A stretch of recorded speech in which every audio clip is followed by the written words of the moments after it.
الحاج قاری محمد اشفاق شہیدی صاحب اب حضرات سے اپنے پیارے انداز سے مخاطب ہوتے ہیں. نعرہ تکبیر. ایک ہاتھ بلند کر کے اللہ کی وحدانیت. نعرہ تکبیر. نعرہ رسالت. نعرہ خلافت. دونوں ہاتھ بلند کر کے حضور کی سیدی مرشدی جناب باعث خوش الہام فخر اہل سنت مفتی اہل سنت پروردہ غوث نصیر جناب الحاج قاری محمد اشفاق شہیدی صاحب. نعرہ تکبیر. استقبال کیجیے. نعرہ تکبیر. نعرہ رسالت. نعرہ حیدری. ستیش کی زینت بن رہے ہیں جناب شہزادہ پیر فیض الحسن صاحب سواگ شریف سے ہمارے مہمان بن رہے ہیں. ہم آپ کو دل کی عطا کہہ رہے ہیں اس سے خوش آمدید. نعروں کی گونج میں استقبال کیجیے. نعرہ تکبیر. نعرہ رسالت. نعرہ رسالت. نعرہ خلافت. نعرہ حیدری.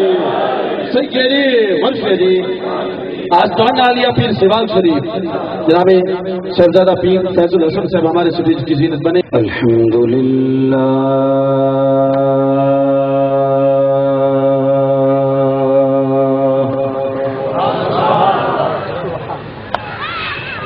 الحمدللہ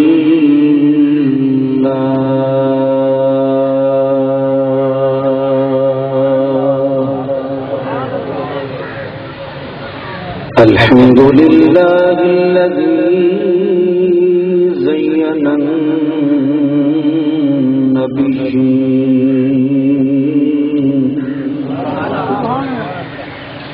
الذي زين النبيين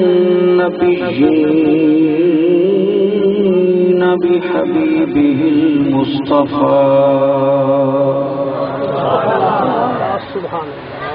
ومن على المؤمنين بنبيه المجتبى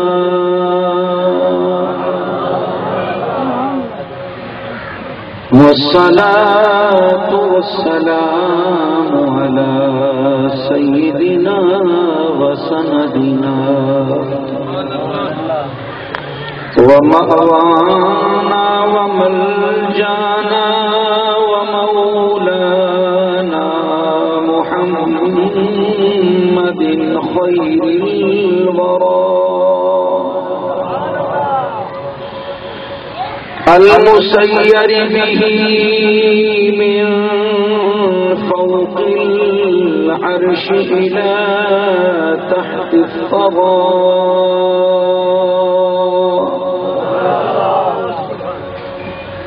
وعلى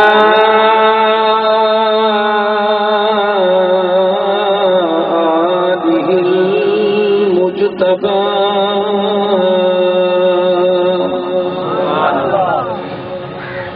وأصحابه البررة التقى والنقى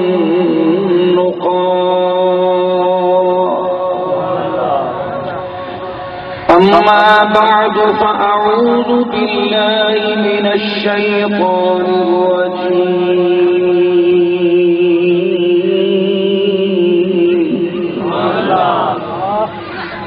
بسم الله الرحمن الرحيم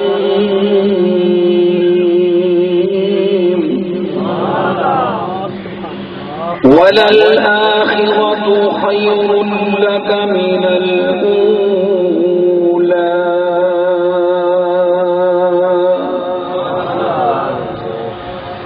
ولسوف يعطيك ربك فترضى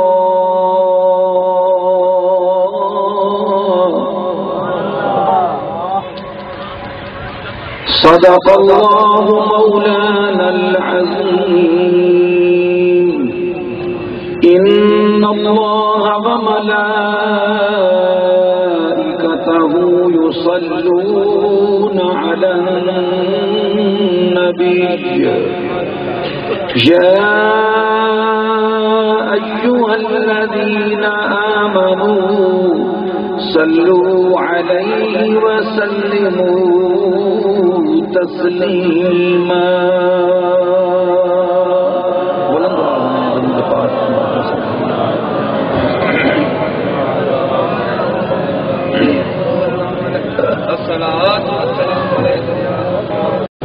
نہایت ہی محترم مکرم محتشم اولاد مشائخ عظام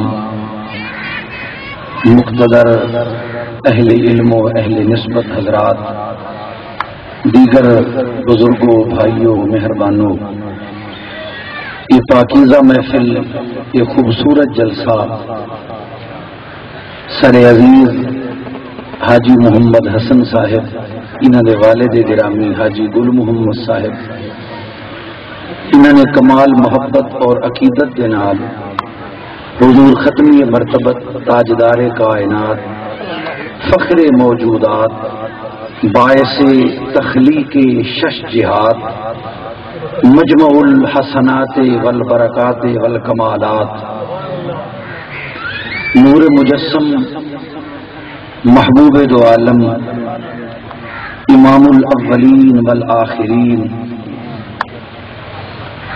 رحمت للعالمین جناب محمد مصطفیٰ احمد مجتبی صلی اللہ تعالی علیہ وسلم سرکار دی میلاد پاک دی پاک نسبت نال اس محفل دا اہتمام کیتے دور دراز تو نعت خوان حضرات تشریف گنے، نقیب محفل تشریف گنے، تساں احباب اس محفل دے وچ حاضری دی سعادت حاصل کیتی ہے کہ بندے عاجز حاضر ہوئے۔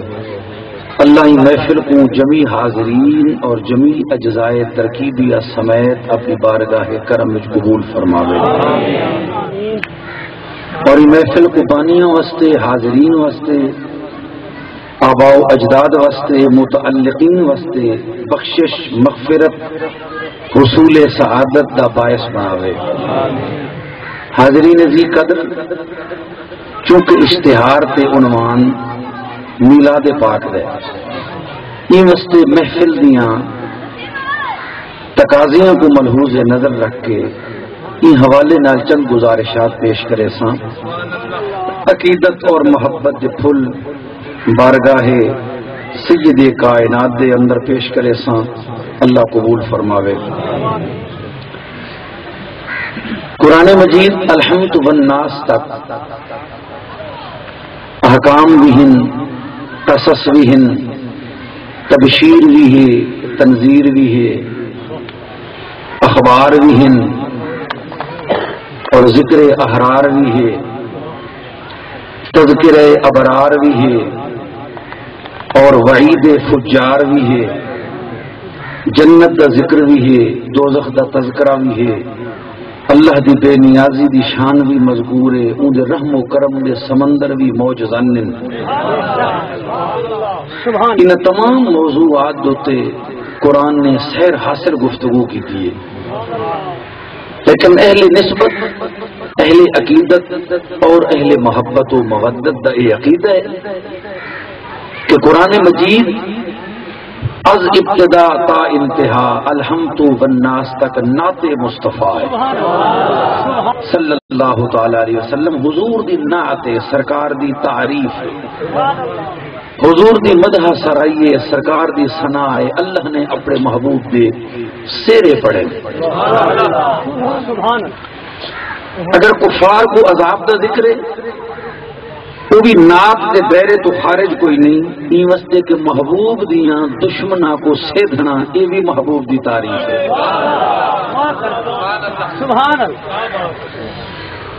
اگر ان وچ احکام کچھ چیزاں دا حکم دیتا گئے یہ بھی نعت مصطفیٰ تو بہر کوئی نہیں، کیوں؟ این واسطے کہ حضور علیہ الصلوۃ والسلام خود عامر ہیں، خود نیکیاں دا حکم دیون والے، اگر برائیاں تو روکا گئے یہ بھی حضور علیہ الصلوۃ والسلام دی نعت ہے۔ این واسطے کہ محبوب دا جڑا محب ہوندا ہے وہ چاہندے کہ میرے محبوب دے تعلق رکھن والی ہر شے پاک ہو، اون دے چاہن والے بھی پاک ہومن، اون دا ادب کرن والے بھی پاک ہومن، اون دے تعلق والے بھی پاک ہومن۔ الغرض اندو تے جتنی بھی گفتگو کی تھی ونجے کم ہے، یہ حقیقت ہے کہ پورا قرآن نعت مصطفیٰ ہے، لیکن جے کو اللہ وہ نگاہ عطا فرماوے، جے کو اللہ وہ علم عطا فرماوے، اون دے واسطے قرآن نعت مصطفیٰ ہے۔ اگر تساں اہل نسبت دے حالات چاہ کے دیکھو نا، اہل نسبت دے، تو انہوں کو قرآن مجید دے وچ اتنا رسوخ اور علم دے وچ اتنی پختگی حاصل ہے کہ انہوں نے موضوع تے جڑی گل کی وہ کو ثابت کیتا ہے۔ سبحان اللہ۔ میرے تاجدار گولڑا حضور قبلہ عالم سیدنا پیر بہر علی شاہ صاحب رحمت اللہ علیہ، آپ دو تے ایک عیسائی نے سوال کیتا کہ جناب تو سب مسلمانوں کا یہ دعوی ہے کہ ولا رطب ولا یابس الا فی کتاب مبین، ہر تر اور خشک شے قرآن دے وچ موجود ہے، لیکن تہاڈے رسول صلی اللہ علیہ وسلم کا گھرانہ اونڈے فرد حضرت امام حسین رضی اللہ تعالی عنہ جنہ دین تے اتنی قربانی دیتی ہے، انہوں کا تو قرآن مجید دے وچ کتھے نہ ہی کوئی نہیں، کتھے ذکر ہی کوئی نہیں۔ آپ نے فرمایا کہ اے عیسائیاں دا پادری، اے محقق، اے سکالر، کیا تے قرآن پڑھا ہے؟ کہ جناب میں پوری تحقیق کی ہے، ریسرچ کی ہے قرآن مجید تے سال ہا سال تک۔ آپ نے فرمایا تو قرآن دے صرف بچوں گزر گئے تے قرآن کو پڑھیا کوئی نہیں، پڑھیا کوئی نہیں۔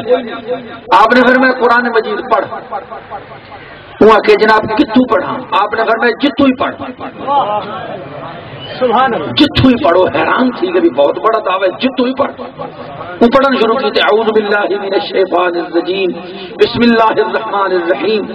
آپ فرمایا بس کھلو بھائی، فرمایا نے اعوذ باللہ یہ قرآن مجید کا جز نہیں، قرآن مجید کا جز نہیں، بلکہ ان واسطے حکم یہ ہے اگر قرآن مجید کی تلاوت کرنی ہے تو اپنے ظاہر اور باطن کو شیطان دے اثرات تو بچا کے قرآن دے انوار دے وچ محو ہومن واسطے اعوذ باللہ پڑھو تاکہ شیطان دفع ہو جائے۔ فَإِذَا قَرَأْتَ الْقُرْآنَ فَاسْتَعِذْ بِاللَّهِ مِنَ الشَّيْطَانِ الرَّجِيمِ، کہ جڑے ویلے قرآن دی تلاوت کر تو پھر شیطان مردود اور رجیم دے شرطوں اللہ دی بارگاہ دے وچ پناہ پا۔ تلاوت نال دا تعلق ہے۔ بعض اوقات ویسے بھی حضرات گفتگو کریں دیں اعوذ باللہ من الشیطان الرجیم، عام حالات وچ نہیں پڑھنا چاہیے، شروع کرنا چاہیے بسم اللہ الرحمن الرحیم تو کل امر ذی بال لم یبدا بسم اللہ فهو اقطع او کما قال علیہ السلام۔ سرکار فرمائے ہر ذی برکت کم اگر بغیر اللہ دے نام دے بغیر بسم اللہ دے شروع کرے سو